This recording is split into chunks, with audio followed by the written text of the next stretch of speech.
அனைவருக்கும் வணக்கம். இன்றைய பதிவில் எதை பற்றி பார்க்க போகிறோன்னு தெரிஞ்சுக்கிறதுக்கு முன்னாடி இப்போ தான் நம்ம சேனலை முதன்முறையாக பார்க்குறீங்கன்னா மறக்காமல் சப்ஸ்கிரைப் பண்ணிக்கோங்க. கூடவே பெல் பட்டனையும் கிளிக் பண்ணி ஆளுங்கிற ஆப்ஷனை செலக்ட் பண்ணிட்டீங்கன்னா நான் போடுற வீடியோ எல்லாமே மிஸ் ஆகாமல் நோட்டிஃபிகேஷனில் வந்துடும். நாளைக்கு பார்த்தீங்கன்னா மார்ச் மாதம் 8ஆம் தேதி வெள்ளிக்கிழமைங்க.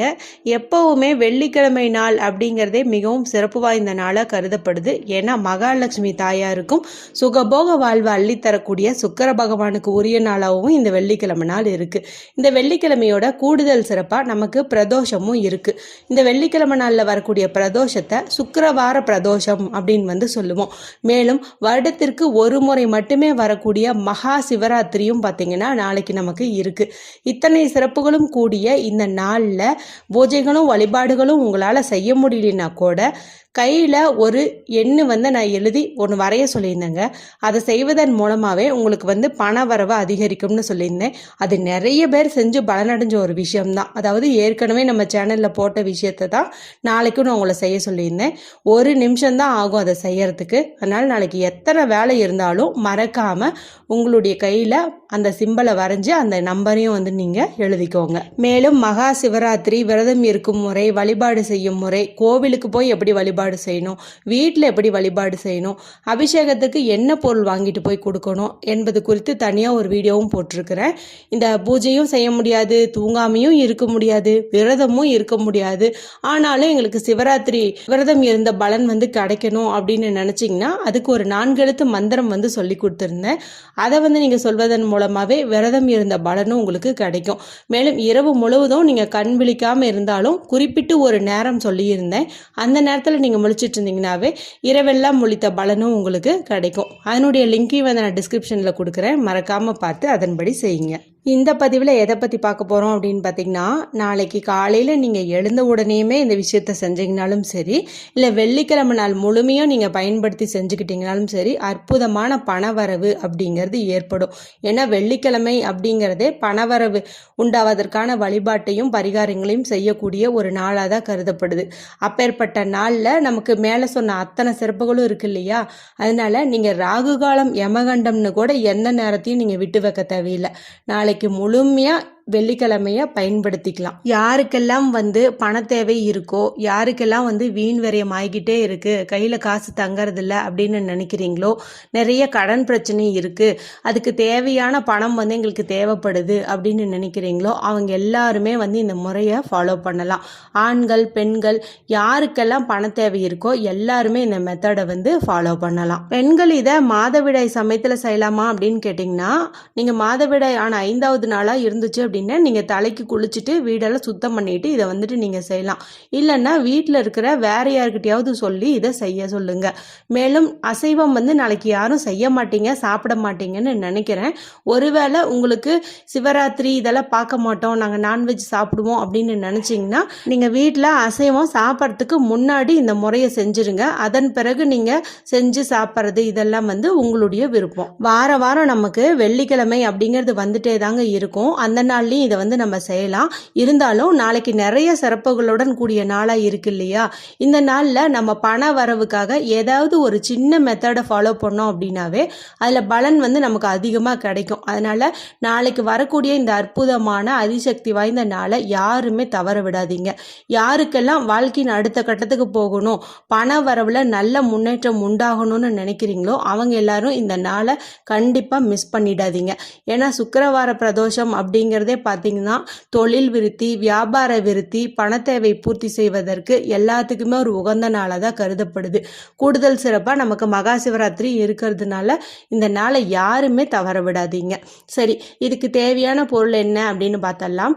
இதுக்கு நமக்கு தேவைப்படுறது குங்குமம் தேவைப்படுதுங்க. இந்த குங்குமம் வீட்டு பூஜை அறையில் வச்சிருப்பீங்க இல்லையா, அதையவே நீங்கள் எடுத்துக்கலாம். புதுசாக வாங்கணும் அப்படின்ட்டு கூட அவசியம் கிடையாது. அடுத்து நமக்கு தேவையான பொருள் அப்படின்னு பார்த்தீங்கன்னா கைப்பிடி அளவு அருகம்புல் வந்து தேவைப்படுது. ஒருவேளை உங்களுக்கு அருகம்புல் கிடைக்கல, எங்கள் ஊரில் இந்த புல் இல்லை அப்படின்னு நினைக்கிறவங்க துளசி இலை வந்து பறிச்சுக்கோங்க. ஒரு கைப்பிடி அளவு வந்து எடுத்துக்கோங்க. எங்களுக்கு அருகம்புல்லும் கிடைக்காது, துளசி இலையும் கிடைக்காது அப்படின்னு நினைக்கிறவங்க கொஞ்சம் ஏலக்காய் பவுடர் வந்து எடுத்துக்கோங்க. ஒருவேளை உங்ககிட்ட ஏலக்காய் பவுடராக இல்லை அப்படிங்கும்போது ஒரு 4-5 ஏலக்காயை எடுத்து அதுக்குள்ளே இருக்குது இல்லையா விதைகள், அந்த விதைகளை தனியாக எடுத்து நல்லா பவுடர் மாதிரி கொட்டி எடுத்துக்கோங்க. அடுத்து இதை வந்து அந்த குங்குமத்தோட வந்து மிக்ஸ் பண்ணிக்கோங்க. இப்போ இதை கொஞ்சம் கொஞ்சமாக தண்ணீர் விட்டு கலந்துக்கோங்க.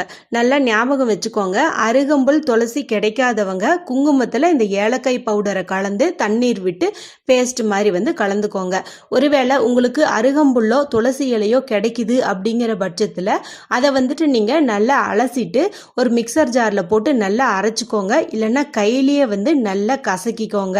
ஒரு கைப்பிடி அளவு எடுத்தோம் அப்படின்னா தான் நமக்கு தேவையான அளவுக்கு கொஞ்சம் அதிலிருந்து சாறு வந்து கிடைக்கும். அந்த சாறு வந்து ரொம்ப ரொம்ப முக்கியம். இப்போ அதை நல்லா பிழிஞ்சு எடுத்துக்கோங்க. இந்த குங்குமம் வச்சிருந்தோம் இல்லையா, அந்த குங்குமத்தில் இந்த துளசி இலை சாறையோ இல்லை அருகம்புல் சாறையோ வந்து நீங்கள் கொஞ்சம் கொஞ்சமாக விட்டுக்கணும். உங்களுக்கு அருகம்புல்லும் கிடைக்கும் துளசியும் கிடைக்கும் அப்படின்னா நீங்கள் ரெண்டையுமே எடுத்துக்கிறது இன்னும் சிறப்புன்னே சொல்லுவேன். மேலும் அதுலேயே நாங்கள் கொஞ்சம் ஏலக்காய் பொடியும் போட்டுக்கலாமா அப்படின்னு கேட்டிங்கன்னா நீங்கள் தாராளமாக போட்டுக்கலாம். ஏன்னா ஒவ்வொரு பொருளுக்கும் தனி மகத்துவம் இருக்குது. அதையெல்லாம் தனித்தனியாக பயன்படுத்தும் போது அற்புதமான பலன் கிடைக்கும். அப்படிங்கும்போது நம்ம எல்லாத்தையும் வந்து ஒட்டுக்கா சேர்த்துறோம். அதாவது பணவரவு உண்டாவதற்கான எல்லா மூலிகையும் நம்ம ஒட்டுக்கா வந்து சேர்த்தும் போது நமக்கு பணவரவுல திடீர் அதிர்ஷ்ட யோகம் உண்டாகும், சீக்கிரமாகவும் வந்து கிடைக்கும். பண வரதுல ஏதாவது தடைகள் இருந்துச்சு அப்படின்னா அந்த தடைகளும் வந்து நீங்கும். அதனால இந்த பொருள் எல்லாம் கிடைச்சிச்சுனாலும் நீங்க தாராளமா வந்து எடுத்துக்கோங்க. இப்போ கொஞ்சம் கொஞ்சமா கலந்து நல்லா பேஸ்ட் மாதிரி பண்ணிக்கோங்க. ரொம்ப வந்து கெட்டியாகவும் இருக்கக்கூடாது, தண்ணியாகவும் இருக்கக்கூடாது. அடுத்து உங்களுடைய நிலைவாசல் கதவு இருக்குது இல்லையா, அதனுடைய உள்புறத்தில், அதாவது இப்போ கதவை சாத்திட்டோம் அப்படின்னு வச்சுக்கோங்களேன், வீட்டுக்குள்ளேருந்து பார்க்கும்போது நமக்கு தெரியும் இல்லையா, அதாவது கதவினுடைய பின்புறம், அந்த கதவினுடைய பின்புறத்தில் ஏதாவது ஒரு இடத்த நல்ல ஈர துணி வச்சு தொடச்சி எடுத்துக்கோங்க. தொடச்சி எடுத்துட்டு இப்போ அந்த பேஸ்ட் ரெடி பண்ணி வச்சுருந்தோம் பாருங்க, அதை வந்து உங்களுடைய வலது கையினுடைய மோதிர விரலால் ஸ்வஸ்திக் சின்னம் வந்து நீங்கள் தொட்டு வரையணும். ஸ்வஸ்திக் சின்னம் அப்படிங்கிறது விநாயக பெருமானுக்கு உகந்த ஒரு சின்னம் மட்டும் கிடையாதுங்க, பண வரவை அபரிவிதமாக அதிகப்படுத்தி தருவதற்கான ஒரு சின்னமும் கூட. அதாவது 4 திசைகளிலிருந்தும் பணத்தை நம்ம வீட்டை நோக்கி ஈர்த்து கொண்டு வரக்கூடிய அற்புதமான அதிசக்தி வாய்ந்த சின்னம் அப்படின்னு சொல்லலாம். நாளைக்கு பார்த்தீங்கன்னா 5 சிறப்பான யோகங்கள் வருது. அதில் முதல் யோகமே பார்த்தீங்கன்னா விநாயக பெருமானுக்கு உகந்த யோகம் தான் வருது. அதனால இந்த இடத்துல நம்ம ஸ்வஸ்திக் சின்னத்தை பயன்படுத்துறதும் அருகம்புல் சாரை பயன்படுத்துறதும் ரொம்ப ரொம்ப சிறப்பான பலனை கொடுக்கும். மேலும் வெள்ளிக்கிழமையா இருக்கிறதுனால இந்த துளசி இலை சாரை பயன்படுத்தும் போதும் அதி அற்புதமான பலனை கொடுக்கும். ஏலக்காய் விதைகளை பற்றி நான் சொல்லி நீங்கள் தெரிஞ்சுக்கணுன்ட்டு அவசியம் கிடையாது. ஏன்னா மகாலட்சுமி தாயாருக்கு மிகவும் பிரியமான பொருள்னு பார்க்கும்போது இந்த ஏலக்காயை வந்து சொல்லலாம். அதனால இதையெல்லாம் ஒன்றா கலந்து நம்ம ஸ்வஸ்திக் சின்னம் வரையும் போது நம்மளுக்கு கண்டிப்பாக பண வரவில் நல்ல மாற்றம் வந்து உண்டாகும். மேலும் இது நீங்கள் வரைஞ்சிருக்கிறீங்க அப்படிங்கிற விஷயம் வந்து உங்கள் வீட்டில் இருக்கிற ஆளுங்களை தவிர வெளியில் யாருக்கும் வந்து தெரியக்கூடாது. அதனால தான் கதவினுடைய உள்பகுதியில் வந்து நான் இதை வரைய சொன்னேன். அதன் பிறகு நீங்கள் உங்கள் வீட்டில் என்னென்ன வேலைகள் இருக்கோ அதை நீங்கள் தாராளமாக போய் செய்யலாம். இது பாட்டுக்கு அப்படியே இருக்கட்டும், எத்தனை நாள் வேணாலும் இருக்கட்டும். அதுவே தானாக அழிஞ்சாலும் நீங்கள் ஒன்றும் அதை பற்றியெல்லாம் ஒரி பண்ணிக்க தேவையில்லை.